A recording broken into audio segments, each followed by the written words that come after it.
নমস্কার, নিউজ ভ্যানগার্ডের পর্দায় প্রত্যেককে স্বাগত জানাচ্ছি। এই মুহূর্তে আপনাদের সাথে আমি রয়েছি অঙ্কিতা। চোখ রাখছি এই মুহূর্তের গুরুত্বপূর্ণ সংবাদের দিকে। প্রথমে নজর রাখতে হয় আবহাওয়ার দিকে, কারণ আজ সকাল থেকেই হালকা শীত অনুভূত হচ্ছে। তবে যেমনটা প্রত্যেক বছর ডিসেম্বরের শুরুতে শীত পড়ে, এবছর কিন্তু তা দেখা যাচ্ছে না। অর্থাৎ হালকা তাপমাত্রার পতন ঘটলেও সে জায়গায় শীতের যে আমেজ তা কিন্তু এই বছর একটু ফিকে রয়েছে। মৃদু শীতেই ডিসেম্বরের শুরু হয়েছে, কিন্তু কুয়াশার দাপট রীতিমতো উধাও। ডিসেম্বরের প্রথম সপ্তাহে শীত রহস্যময়, কোথায় সেই জমাট ঠান্ডা? বিস্তারিত সেই বিষয়ে জানবো। টেলিফোন লাইনে যুক্ত হয়ে গেছে প্রতিনিধি শতাব্দী দেবনাথ। শতাব্দী, ঠিক কি জানতে পারছো? একেবারে অঙ্কিতা, দেখো রাজ্যের আবহাওয়া দপ্তর যা বলছে তাতে করে এই মুহূর্তে অদ্ভুত এক টানাপোড়েন চলছে আবহাওয়ার। কারণ তাপমাত্রা যদিও ক্রমশ নামতে শুরু করেছে, কিন্তু হ্যাঁ, ভোরের দিকে কিন্তু উল্টো ছবি দেখা যাচ্ছে বিগত দিনের তুলনায়। যেটা আমরা দেখেছিলাম, কুয়াশার দাপট অনেকটা উধাও হয়ে গেছে।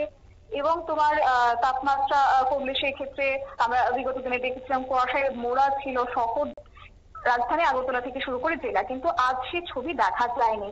আজ সকালেও আকাশ ছিল পরিষ্কার, এবং যার ফলে কুয়াশার ঘন পর্দা কিন্তু সে অর্থে লক্ষ্য করা যায়নি। তবে হ্যাঁ, মৃদুবন্ধ উত্তরের হাওয়ায় অবশ্যই হালকা শীতের অনুভূতি মিলছে, টের পাচ্ছে সেক্ষেত্রে রাজ্যবাসী। কিন্তু বেলা যতটা গড়াচ্ছে ততটাই কিন্তু সূর্যের দাপট মাথার উপর চড়া হচ্ছে। আর সেক্ষেত্রে শীতের আমেজ অপরাধ থেকে যাচ্ছে। এবং আজকের দিনে দাঁড়িয়ে দেখো, ডিসেম্বরের 2 তারিখে আমরা রয়েছি। অর্থাৎ যে সময়টাতে জাতীয় শীত পড়বে, যে সময়টাতে হাত পা এক প্রকার ঠান্ডার বরফ হয়ে যাবে, এই বছর কিন্তু সেটা হচ্ছে না। উল্টো গরমের দাপট লক্ষ্য করা যাচ্ছে। আর এবার সেই ছোঁয়া যেন বেশ দেরিতেই পড়ছে। রাজ্যের আবহাওয়া দপ্তর সূত্রে এও খবর রয়েছে যে শীতের প্রকৃত আমেজ পেতে আরো কয়েকটা দিন অপেক্ষা করতে হবে। আর দিনের বেলায় তাপমাত্রা কিছুটা বাড়তি থাকায় শীতের প্রভাব ঠিকই জমে উঠছে না।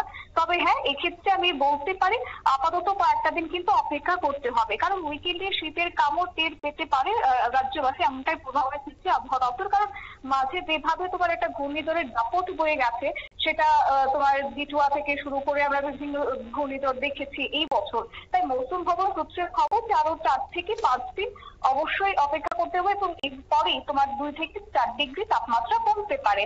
অর্থাৎ সে জাতীয় শীতের কাউন্টডাউন কিন্তু শুরু হতে পারে। তবে আজকের দিনে দাঁড়িয়ে তাপমাত্রার কথা যদি বলতে হয় কত থাকছে, তাহলে বলে রাখি সর্বোচ্চ তাপমাত্রা কিন্তু বিগত দিনের তুলনায় 1 ডিগ্রি পতন ঘটেছে। 29.0 ডিগ্রি সেলসিয়াস থাকবে সর্বোচ্চ তাপমাত্রা, যেটা স্বাভাবিকের থেকে 0.2 ডিগ্রি সেলসিয়াস বৃদ্ধি। অন্যদিকে সর্বনিম্ন তাপমাত্রা কিন্তু 15.8 ডিগ্রির ঘরে থাকবে, যেটা স্বাভাবিকের থেকে তোমার 0.7 ডিগ্রি সেলসিয়াস এখনো বেশি রয়েছে বলে খবর। পাশাপাশি তোমার আর্দ্রতা কিন্তু অস্বস্তি কিন্তু রীতিমতো পর্যায়ে থাকবে। 100% থাকবে সর্বোচ্চ আর্দ্রতার পরিমাণ, এবং সর্বনিম্ন থাকবে 41%। তবে হ্যাঁ, এই ঘূর্ণিঝড় কিংবা তোমার বঙ্গোপসাগর সৃষ্টি হওয়া নতুন করে নিম্নচাপ সেই অর্থে কিন্তু রাজ্যের উপর প্রভাব ফেলবে না। কারণ সকাল থেকে রাজধানীতে আমরা দেখেছি যে মেঘলা আকাশ লক্ষ্য করা গেছে, এবং জেলার ক্ষেত্রে একই ছবি আমরা দেখলাম। তবে কোন রকমের বৃষ্টির কিন্তু শঙ্কা থাকছে না। মোটের উপর শুষ্ক আবহাওয়ায় কিন্তু বিরাজমান থাকবে রাজ্যের উপর। অঙ্কিতা, একদমই ধন্যবাদ। অর্থাৎ এখনো পর্যন্ত যে পরিস্থিতি রাজ্য জুড়ে, সেক্ষেত্রে কিন্তু ডিসেম্বরের শেষ সপ্তাহের দিকে অপেক্ষা করতে হবে, কারণ এখনই যে একেবারে হাড় কাঁপানো শীত তা কিন্তু অনুভূত হবে না। নিয়ে নিচ্ছি ছোট্ট একটি বিজ্ঞাপন বিরতি, সঙ্গে থাকুন।